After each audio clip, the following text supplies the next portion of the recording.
Hi, my name is Coetzee and I am the Head of Department of Provincial Treasury in KwaZulu-Natal.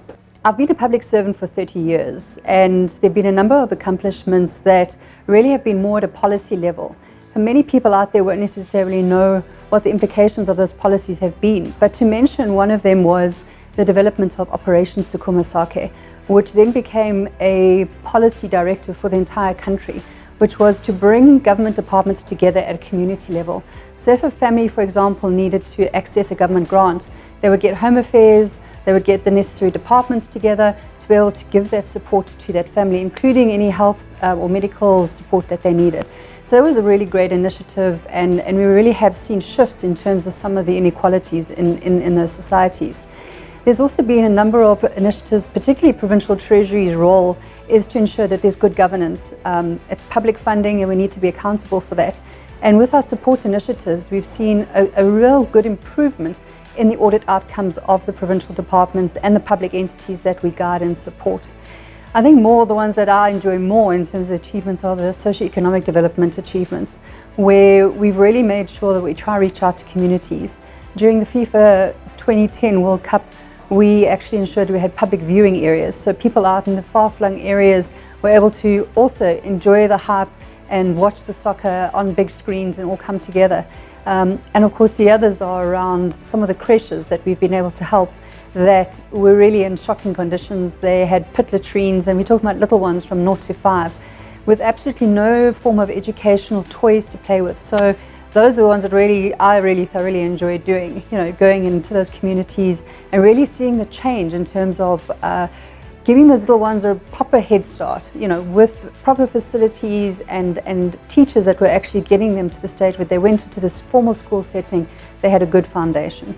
I was very privileged to meet a young man called Grant Oosthuizen, and I get quite emotional about it because he's just such an incredible young man.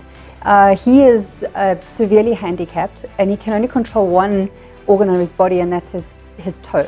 And he's able to drive around in his wheelchair. He is a graphic designer. He plays bowls for South Africa. He does ballroom dancing. There's nothing that stops Grant. He is the most respectful, happy person I've ever met. And I just look at him and I just see, you think we've got problems, but you look at someone like that who just does not let anybody stop him. He's absolutely amazing. He started an NGO now called Get Inspired, where he's teaching people, other disabled people, to make arts and crafts so that they can have some form of income. And he's just an incredible man. And whenever I'm having a bad day, I think of him and I just think, this is someone that is truly inspirational. Yeah, it's been a bumpy road. It's 30 years of working, and I think there's been personal challenges, and then there's obviously been a lot of work challenges. And on a personal side, I've had some really major back surgery which required me to be out of the office for about 2 to 3 months, and that really humbled me as well, and made me realize that health and mental health is really important, because at the time I was in hospital they couldn't find what was wrong.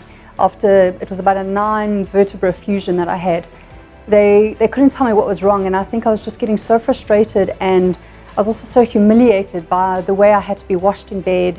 And it was really just a very dark space, and they got a psychiatrist to come and talk to me, and that was the first time ever I've had that. I realized how important it is that mental health is crucial for anyone, and to be able to talk to someone, and I do that still to this day. If I'm facing a challenge, I'll go and seek professional help, and there's nothing embarrassing about it, and I think a lot of people shy away from that.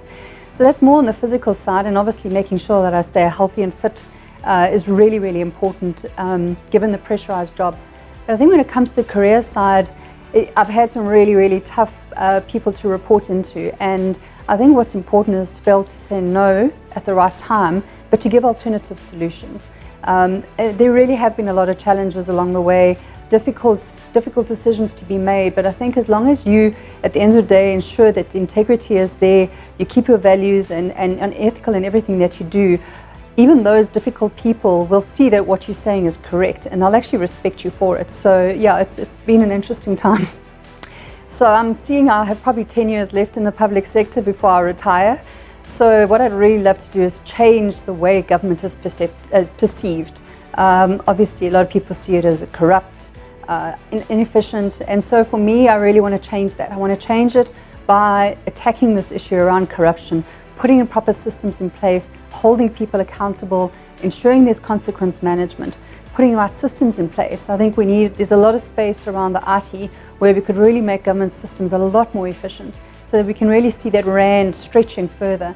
I think also we want to professionalize the sector, and every platform I get, I try and encourage young graduates to join the public sector. Let's do this together and let's really change how government is perceived and really try and see it as in many other countries. China, for example, it's a privilege to be a government official, and we're here to serve the public. So it's not only the right thing to do, but we could really have a huge impact on the society. I think being a female, there's still a number of challenges irrespective of what sector you enter into. And I've been in a number of different spaces. I've been in the Treasury, I've been in economic development, I've been in the Film Commission. So each challenge is different, and I think you need to understand that you will be learning every day. I'm still learning every single day. I think you have to acknowledge your mistakes and learn from them. Importantly is to have respect for every single person, because you will not succeed on your own. Everybody is important, irrespective of what level they are. I think also that you need to be passionate and have empathy for your team. I think that's one thing I've learned over the years. You know, spend a little bit of time. How are you? How are your family? It just creates a better relationship with your staff and loyalty, and small things like that really are really important. I think what's important is to be professional. I always say, don't be on time, be early. I think that just talks to the kind of individual that you are. I think being a chartered accountant, it sort of sets that kind of foundation where you are professional and there's just certain ethics and values that you will always have in place. And I think it's really important that young women really seize the opportunities. Don't be afraid to take on something that you've never done. I went into the film industry with no knowledge of the film industry, and it was an amazing experience. So be open to new experiences as well. Sure, yeah, when we do have time to relax, I do love the outdoors. So anything that involves the outdoors, going for a hike in the Berg, going for a long walk along the beach. I love game parks. I really do enjoy that. Obviously, we can't always get out and do all those wonderful things, so I do read quite a bit. I love photography, and I do have 1 year's escape, which is going to Splashy Fen every year, which is my time to just completely unwind and thoroughly enjoy good local music. I think South Africa is in an interesting time now, and I think we all have a responsibility to play our part. I think being a public servant, we really are able to contribute to society, may it be in a very indirect way. And I really would want to encourage people to join the public sector. When you see those adverts, salaries are great, but the impact you're making will make you feel that you've really contributed to our society. Thank you.